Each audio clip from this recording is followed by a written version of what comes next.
بسم اللہ الرحمن الرحیم۔ ناظرین حضرات، آپ کی خدمت میں تمام شیعان حیدر کرار کی خدمت میں بمناسبت ولادت حضرت معصومہ قم سلام اللہ علیہا مبارکباد پیش کرتے ہیں اور حضرت کی مختصر زندگی نامہ بیان کرنا ہے، جس میں ایک اشکال کا مختصر جواب بھی دینا ہے کہ کہا جاتا ہے کہ حضرت معصومہ قم وہ شادی کرتی یا کوئی سعادات اس دور میں نہیں تھا جس سے شادی کی جاتی، چونکہ غیر سادہ سے شادی نہیں کی جاتی۔ یہ اشکال ہے، اس کا بھی ایک جواب دینا ہے۔ اور سب سے پہلے میں آپ کی خدمت میں یہ بیان کر دوں کہ یہ کتاب جو میرے ہاتھ میں توشی مبلغ، جو بہترین کتاب مبلغین کے لیے ہے، جو مختلف فصلوں پر مشتمل ہے اور تاریخ، احادیث، احکام، دعائیں اور زیارتیں، یہ 4 فصلوں پر یہ کتاب مشتمل ہے۔ چاروں چیزوں کو اس میں بیان کیا گیا ہے، جو مبلغین کے لیے ضرورت ہوتی ہے وہ تمام چیزوں کو اس میں بیان کیا گیا۔ اب چلتے ہیں حضرت معصومہ قم سلام اللہ علیہ کے مختصر زندگی نامہ۔ صفحہ 64 پر آپ اس میں پڑھ سکتے ہیں، دیکھ سکتے ہیں کہ آپ کا نام فاطمہ اور آپ کے مختلف القاب اس میں بیان کیے گئے ہیں، جیسے معصومہ، کریمہ اہل بیت، طاہرہ، حمیدہ، رشیدہ، تقیہ، نقیہ، رضیہ، مردیہ، سیدہ اور اخت رضا بھی اس میں بیان کیا گیا ہے۔ آپ کی ولادت اور آپ کی مدینے سے روانگی کو اس میں بیان کیا ہے۔ ولادت پہلی ذی قعدہ ہجری 173 میں مدینے میں آپ کی ولادت ہوئی اور مدینے میں ہی آپ ساکن تھیں۔ آپ کی وفات یا شہادت، اس کے بارے میں مختلف روایت نقل کی گئی ہیں کہ آپ کی وفات ہوئی تھی یا شہادت۔ 10 ربیع الثانی 201 ہجری آپ کی وفات ہوئی اور آپ کی شادی نہیں ہوئی تھی۔ آپ کی عمر 28 سال اور آپ کو قم میں دفن کیا گیا ہے، جو حرم مطہر قم میں بنایا گیا ہے اور ایران میں بہترین حرم امام رضا علیہ السلام کے بعد حرم حضرت معصومہ قم سلام اللہ علیہ شمار کیا جاتا ہے۔ اور اس کے بارے میں دوسری روایتیں بھی بیان کی جاتی ہیں۔ معصومہ اور کریمہ اہل بیت آپ کے مختلف القاب میں سے ہیں، جس کے لیے امام موسیٰ کاظم علیہ السلام نے روایت کو نقل کیا ہے کہ آپ نے زاد المعاد محمد باقر مجلسی نے اس روایت کو نقل کیا ہے کہ معصومہ کے نام سے آپ کو جانا جاتا ہے۔ اور آپ امام موسیٰ کاظم علیہ السلام کی بیٹی، امام علی رضا علیہ السلام کی بہن اور آپ کی والدہ جناب نجمہ خاتون، اور آپ کی ایک بہن کا نام جس کا حضرت زینب بیان کیا جاتا ہے، اصفہان میں ان کا بھی حرم بنایا گیا ہے۔ محمد باقر مجلسی نے آپ کو فاطمہ کے نام سے یاد کیا ہے، یعنی اس روایت کو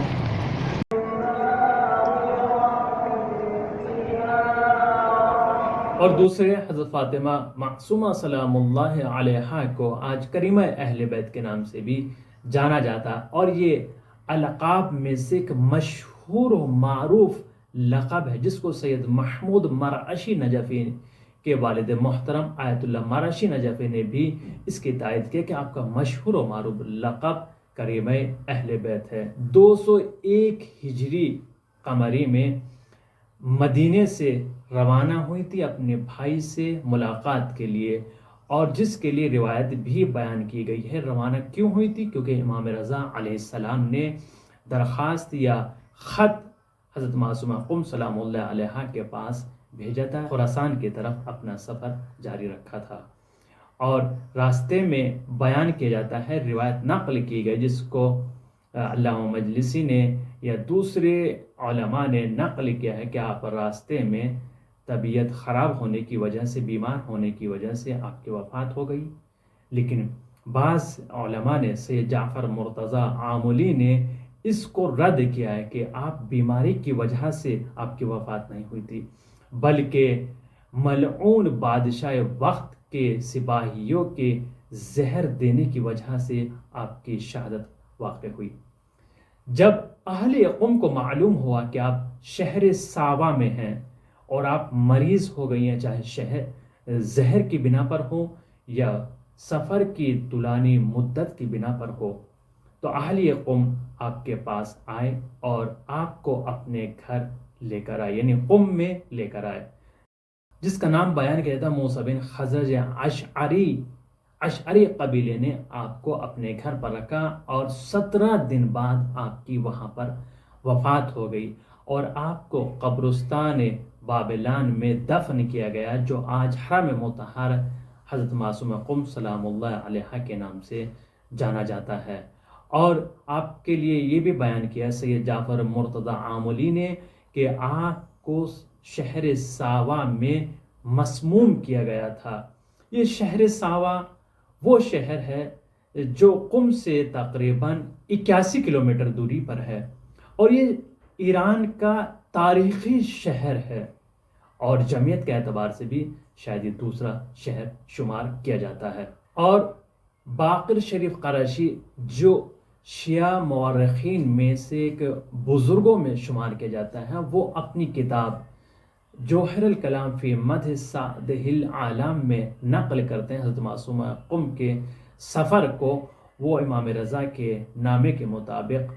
انہوں نے سفر اپنا شروع کیا تھا، سفر کا آغاز کیا تھا، جس میں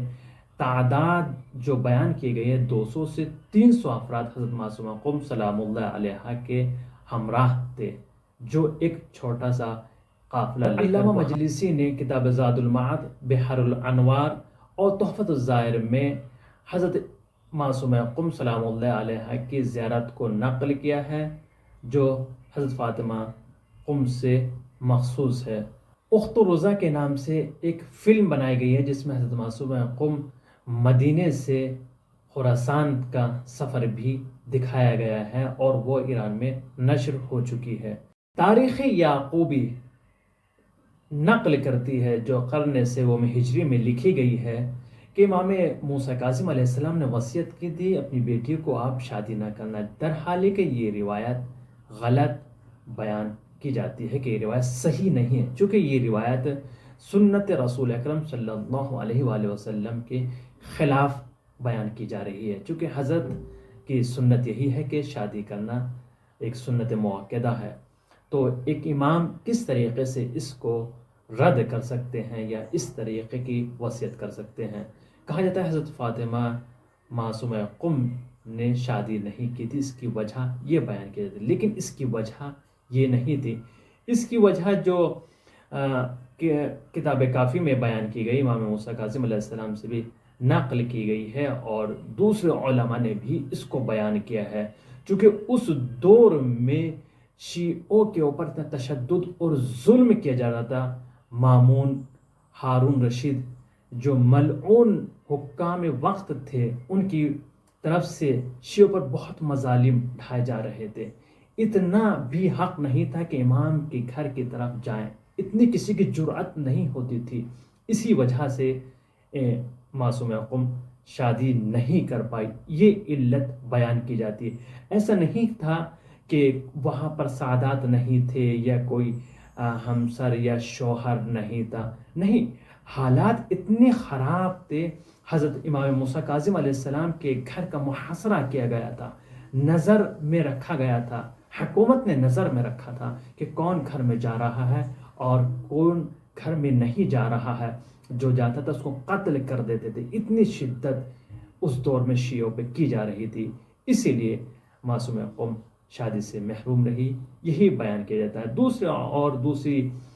علل بھی بیان کی جائے، لیکن مہم یہی علت بیان کی گئی ہے۔ آپ اس کو زیادہ سے زیادہ شیئر کریں تاکہ لوگ آشنا ہو سکیں۔ آج لوگ تاریخ اہل بیت سے، حضرت معصومہ قم سلام اللہ علیہ کی زندگی سے آشنا نہیں ہے، ان کو آشنا کرایا جائے، یہ سب کی ذمہ داری ہے، ہمارا فریضہ ہے۔ اسی لیے میں بھی اپنے فریضوں کو ادا کر رہا ہوں۔ اب آپ کی ذمہ داری ہے کہ آپ اپنے فریضے کو کتنا ادا کرتے ہیں اور کہاں تک ادا کریں گے۔ السلام علیکم ورحمۃ اللہ۔